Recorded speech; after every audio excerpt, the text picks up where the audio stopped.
Hey there, welcome back to my channel, or welcome if you are new. If you don't know me, my name is Kay. I'm a professional home organizer. I also designed closets for a long time at the Container Store and another company in New England, and I know a lot about closets. So today we're going to talk about how to organize your closet, how to set up your closet, how to measure your closet, and how to keep the system you set up. Are you ready to get organized? Let's go. So we're in front of my personal clothes closet today to talk about organizing closets. I figured I'd film this video here just to show a few of the things I was talking about instead of just talking at you. So let's talk about why you'd want to organize your closet in the first place. Well, I always want to say that the clothes in your closet, the things that are hanging in your closet, you're putting on your body, and your body is the canvas and your clothes are the paints. I love the fact that I can get dressed in the morning and pick out something really easily and put things away really easily, and nothing ever gets lost on the floor or anything like that. So I feel like it makes your day start much faster. If your closet is organized, it's so much easier to put things away after you've done the laundry.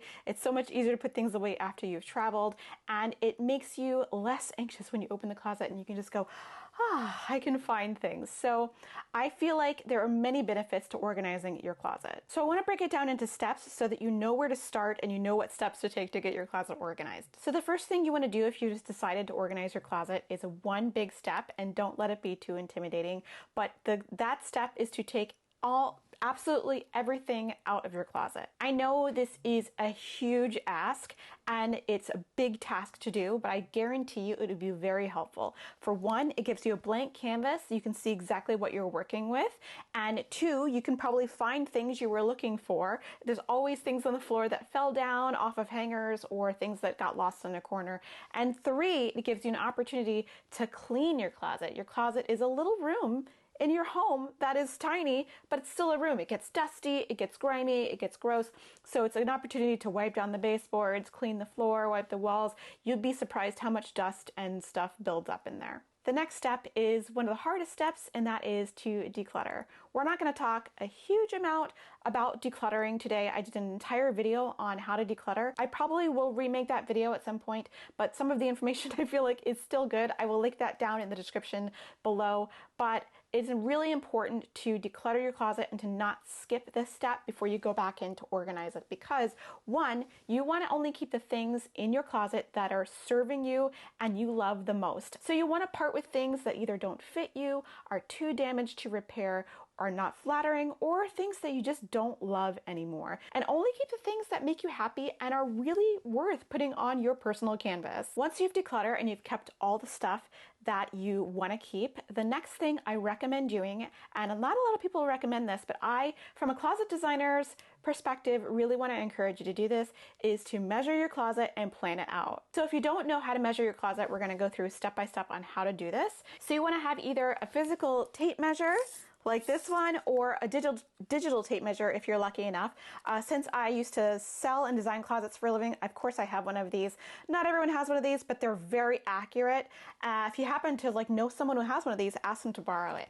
But for good measure today, let's use, no pun intended, let's use a regular tape measure. You want to get a piece of paper, or I'm going to make a template that you can print out and actually write on, or use it on your iPad. And it's going to be a bird's eye view of your closet. So this is like a rectangular shape of your closet. Now most closets are rectangular. I've seen some triangle and weird shapes, but let's just say your closet, your common closet, is rectangular, a bird's eye view. So the first thing you want to measure is that rear wall in the back.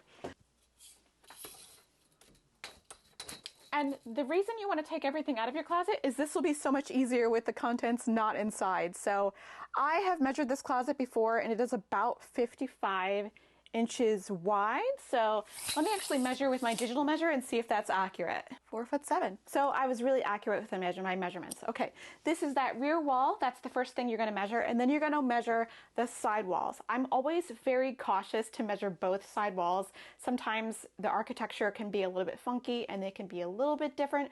So especially if you're having a solution built in, you want to make sure you're down to like the 1/4 of an inch and 1/8 of an inch within the side walls. But let's go ahead and do that. I'm going to measure from the back to the front. This is going to be the depth of the closet. The last measurement was the width of the closet. So it's about 35.5. So the next thing you want to do, and a lot of people forget about this, is measure the opening of the closet.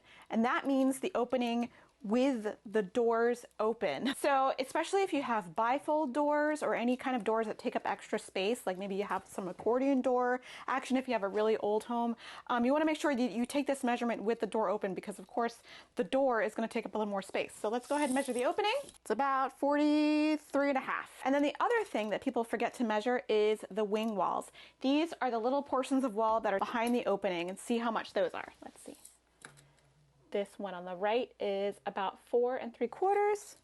And this one on the left is about is a little over, like 5.5.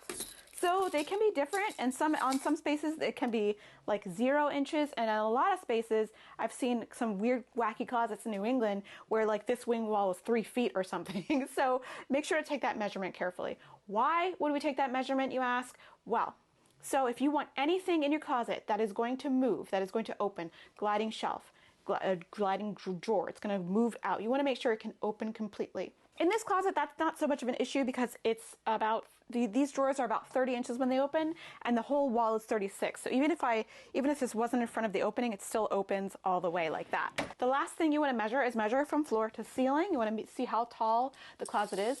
And you may assume that your closet is the same height as your ceiling in your home. It may be, but in this particular home, this closet is actually shorter than the ceiling in my bedroom. So let's measure the height.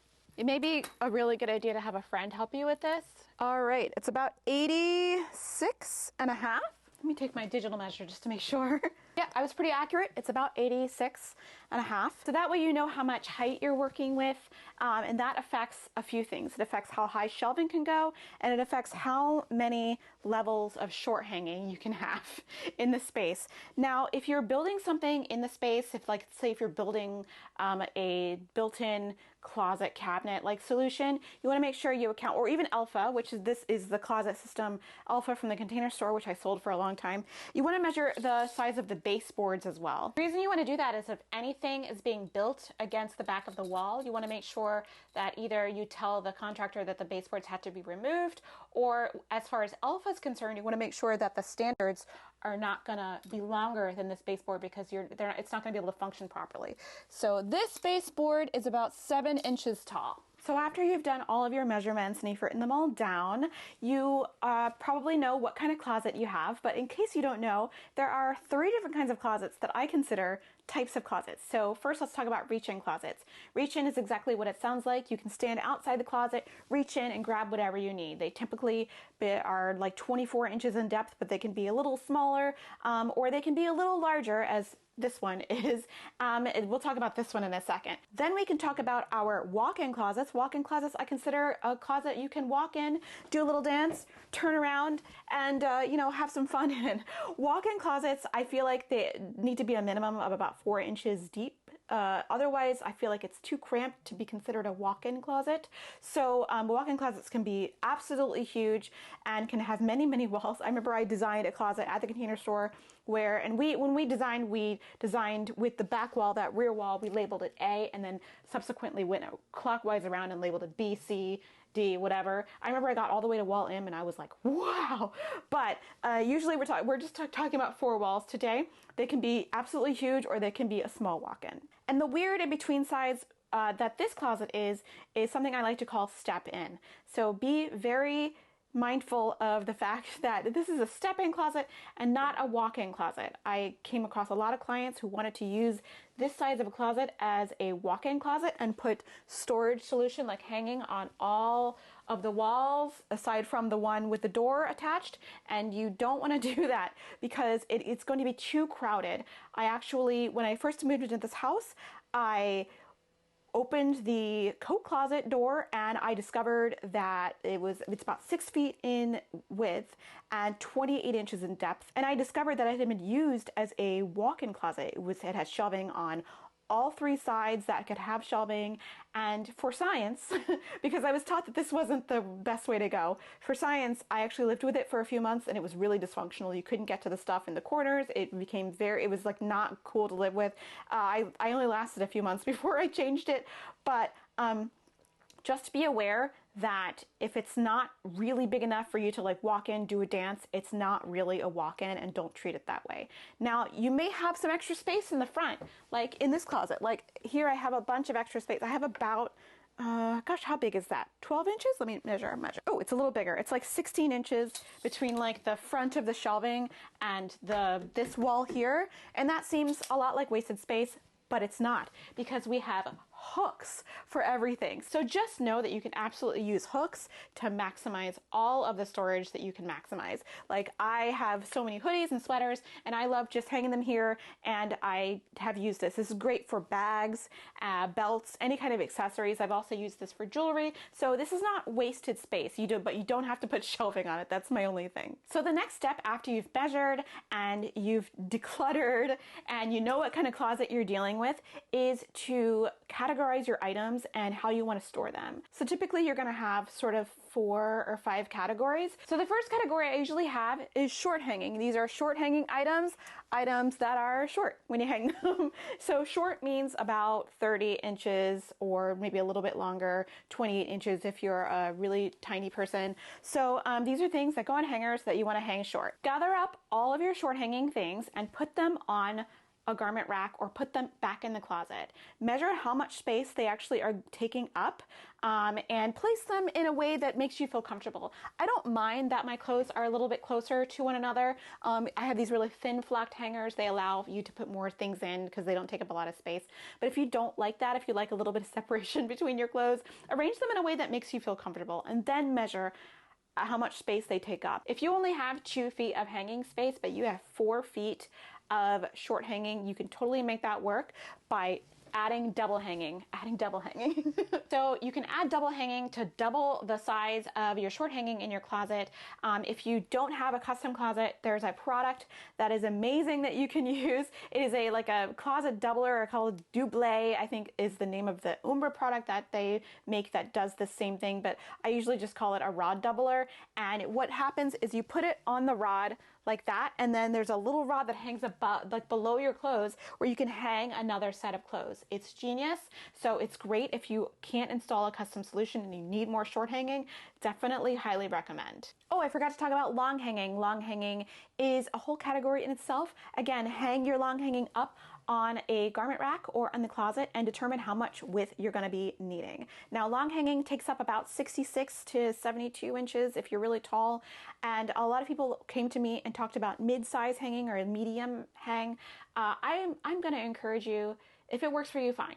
But in my experience, have just lumped in medium hang with long hang, and everything's okay. You're gonna have varying lengths within your wardrobe anyway, so I encourage you just to keep it simple and keep all eating medium-ish to long-ish things together. So next are things you wanna put in a drawer, or you want to have in a bin or on a shelf or something. Those are like folded items, and in that I include socks and underwear, even though typically I don't think a lot of people are folding those things. They still are being stored in a drawer. So when you're looking at drawer solutions, if you want to add drawers to your closet, I love drawers in the closet, as you can see. I am a very big fan. I think they're really useful. I like having all of my clothes in the same location. But when you divide your drawer things, divide them by size. So the shallower drawers are going to be much better for smaller items, and the larger drawers are going to be much better for bulkier items. You want to put the size container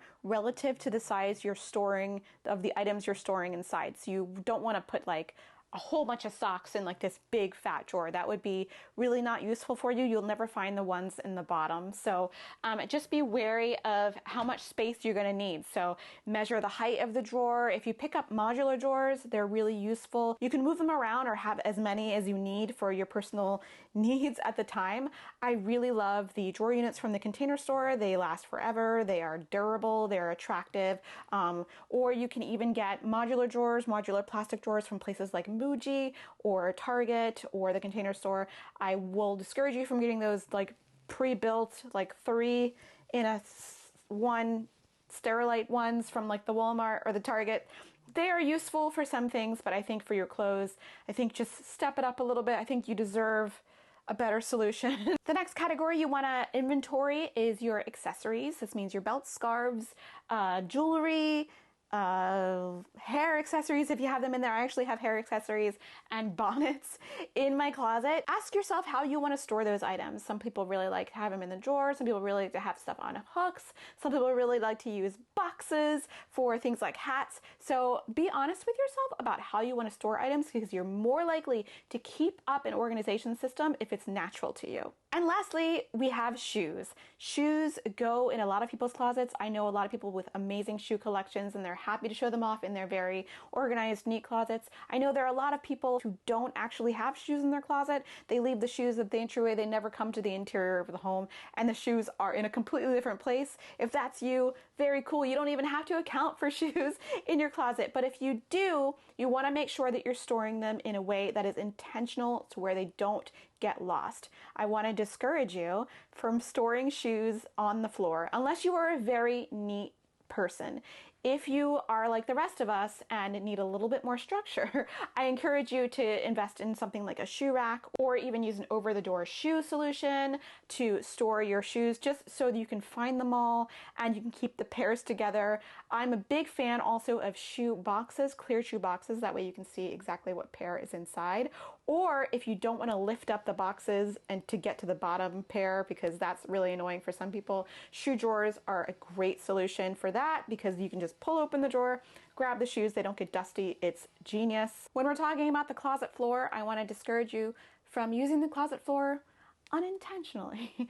I want to encourage you to use your closet floor with good intentions. So I feel like anything smaller than a pair of shoes does not belong on the closet floor. The closet floor is where things go to die and get mistreated. I've been in dozens of homes and seen the closet floor just flooded with a mishmash of stuff, and you don't want that. So I encourage you to either get a shoe rack to store shoes either on the floor and then on that shoe rack so that it's intentional, or use it for larger items like your suitcase, a big box or something that won't get lost. So now you know how much space you need for your hanging. Let's say you need 3 feet of short hanging. You're gonna draw that in your little drawing. You need 18 inches of short hanging. You're gonna make sure that you can account for that and you can fit it all in. And that way you can measure how much space you'll have underneath your short hanging to put a drawer unit or to put some shelves.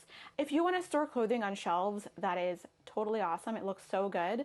But shelves and clothes are for really neat people and no one else. If shelves are your only option and you're not as neat as the neatest person in the world, you might want to get bins instead and put your clothes inside the bin as well. A drawer is just a moving bin. So if you are stacking your clothes in the drawer horizontally, I want to encourage you to start putting them in your drawer vertically. It'll be so much easier to see everything when you open the drawer. I know Marie Kondo popularized this method of storing things in drawers. It is actually life-changing. You'll open the drawer and be able to see every single garment instead of having to lift one up to get to the one underneath. It saves time, it is less aggravating, and it's actually pretty easy to maintain once you get into the habit of it. So there are a couple of ways to add extra storage space to closets. One is to add some stacking items to the top shelf. I know that in a lot of closets, I only see one shelf and one closet rod, and that is it. So if you want to gain some extra vertical space usage underneath your clothing hanging, you can definitely install freestanding shelves there, or just install shelves to the wall if you can actually do that. On that top shelf, you can buy stacking shelves or stacking bins just to get extra use of that vertical space. Just be aware that in reach-in closets, that area above the opening, if the top shelf is a little higher than the opening, there's going to be a limited amount of space where you can actually reach in and put things. So just be mindful of that, but you can definitely take advantage of that space. I would just have it be your least used items. And lastly, you can add extra storage to the door. This is the Alpha door and wall rack. I love this. This was actually here when I moved in, but I've had these for years and years and years in like other colors and other styles. They're modular. I can take the basket off and either take it somewhere else or put it back on. They last for years. They are great for rentals because they don't actually have to be installed in the door. They can be clipped on to the top and the bottom so they don't spin around. I love these. They're great for extra storage. In these, I have all of my accessories. I have empty hangers. I've got my socks. I've got some hair accessories, and they just add some extra storage to a space that was just there anyway. So take advantage of behind the door. All right, I hope you enjoyed today's video and learned something. Are you inspired? Are you going to clean out your closet? Are you going to measure it and do a before and after? Let me know. If you are on Twitter, you can tweet me and let me see what your before and afters look like. All right, I hope you enjoyed today's video. Thanks for watching, and I'll see you next time. Bye.